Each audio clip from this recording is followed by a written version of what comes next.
Hello students, আজকে আবার আমি একটি নতুন ভিডিও নিয়ে হাজির হয়েছি। আজকের আলোচনার বিষয় সিক্স সেমিস্টার জিই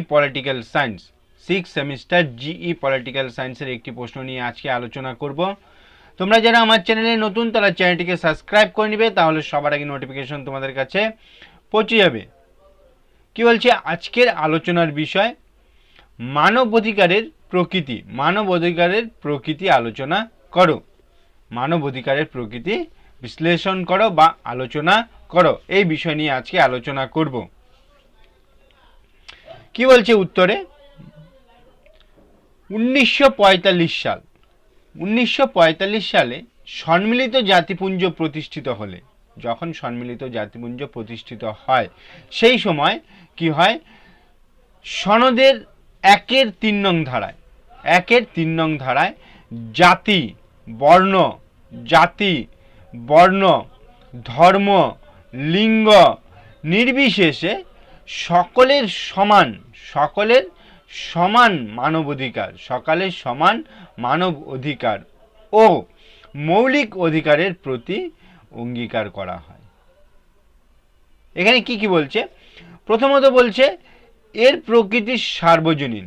মানব অধিকারের প্রকৃতি হচ্ছে সার্বজনীন। পৃথিবীর সকল দেশের প্রধান লক্ষ্য মানব কল্যাণ সাধন।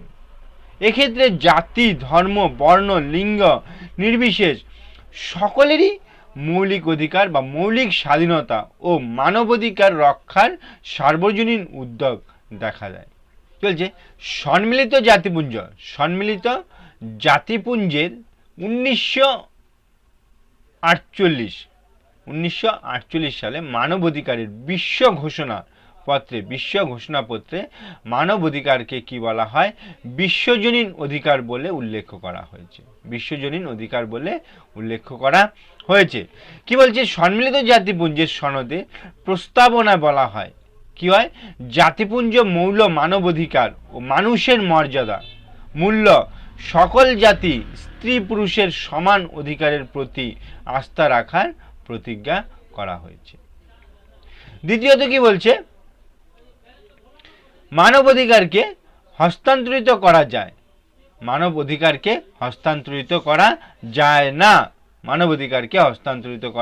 যায় না। তবে একজন দুষ্কৃতী কখনই একজন সৎ ব্যক্তির ন্যায় মানব অধিকার ভোগ করতে পারে না। কি বলছে? তৃতীয়ত কি বলছে? মানব অধিকার একটি প্রগতিশীল ইতিবাচক অধিকার, যার মাধ্যমে কি হয়? প্রত্যেকটি মানুষের অর্থনৈতিক সামাজিক রাজনৈতিক ক্ষেত্রে সকল প্রকার বৈষম্যের অবসান ও সমান সুযোগ সুবিধা। প্রত্যেকটি মানুষের কি হচ্ছিল? সকল প্রকার বৈষম্য এবং কি হচ্ছিল? সমান সুযোগ সুবিধা সুনিশ্চিতকরণের প্রচেষ্টা করা হয়। তারপর চতুর্থত কি বলছে? মানব অধিকারের স্বাভাবিক অর্থ ব্যাখ্যা করা যায়। কারণ মানব অধিকারগুলি মানুষ জন্মগতভাবেই লাভ করে। মানুষ জন্মগতভাবে মানে জন্মের পর থেকেই কিন্তু মানুষের অধিকার লাভ করে। তারপরে বলছে 5 নম্বর কি বলছে? মানবাধিকার বাস্তবায়নের মধ্যে দিয়েই মানুষের জীবনের রাষ্ট্রের ক্ষমতাকে নিয়ন্ত্রিত করা হয়। তারপরে কি বলছে? ষষ্ঠত কি বলছে? মানবাধিকার পৃথিবীর শান্তি শৃঙ্খলা প্রতিষ্ঠার ক্ষেত্রে ইতিবাচক ভূমিকা পালন করে। তারপরে বলছে মানবাধিকার ব্যক্তি বা ব্যক্তি সমূহের দ্বারা গঠিত গোষ্ঠীর অধিকার। তারপরে 8 নম্বরে বলছি কি? মানবাধিকার স্বীকৃত জাতীয় ও আন্তর্জাতিক উভয় স্তরেই পরিলক্ষিত হয়। জাতীয় এবং আন্তর্জাতিক উভয় স্তরেই কি হয়? মানবাধিকার পরিলক্ষিত হয়। তারপরে কি বলছে? মানবাধিকারের প্রকৃতি প্রয়োজনীয়তা কারণ হলো কি হচ্ছিল? কোন রকম বৈষম্যহীন মানুষের মর্যাদা সাম্য ও স্বাধীনতা ভ্রাতৃত্ববোধ প্রতিষ্ঠা করা। তারপরে 10 নম্বরে কি বলছে? মানুষের বেঁচে থাকার জন্য মানব অধিকারকে কি করতে হবে? যথেষ্ট প্রয়োজন বলে উল্লেখ করা যায়। বেঁচে থাকার জন্য কিন্তু মানবাধিকার একটি গুরুত্বপূর্ণ ভূমিকা। তারপরে 11 নম্বরে কি বলছে, সকল স্তরের মানুষের কর্তৃপক্ষ সর্বস্তরের মানবাধিকার সংরক্ষণ এবং বলবৎ করতে হবে। তারপরে 12 নম্বর কি বলছে, মানবাধিকার বাস্তবায়নে কমিশনের ভূমিকা থাকে, কমিশনের ভূমিকা থাকে। আন্তর্জাতিক ক্ষেত্রে কি হয়, জাতিপুঞ্জের অধীনে মানবাধিকার কমিশনের জাতীয় স্তরে গঠিত হয়েছে, জাতীয় মানবাধিকার কমিশন ঘাটতি হয়েছে। এমনকি রাজ্যের স্তরে রাজ্য মানবাধিকার কমিশনও কি হয়, ঘাটতি হয়েছে, গঠিত হয়েছে। রাজ্যে রাজ্য মানবাধিকার কমিশনও গঠিত হতে দেখা যায়। তারপরে কি বলছে,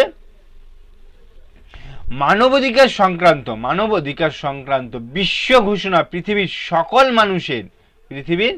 সকল মানুষের একটি সমর্থন আশার সঞ্চার করেছে, যার ফলস্বরূপ মানুষের নিজের অধিকার সম্পর্কে কি হবে, সচেতন হয়েছে।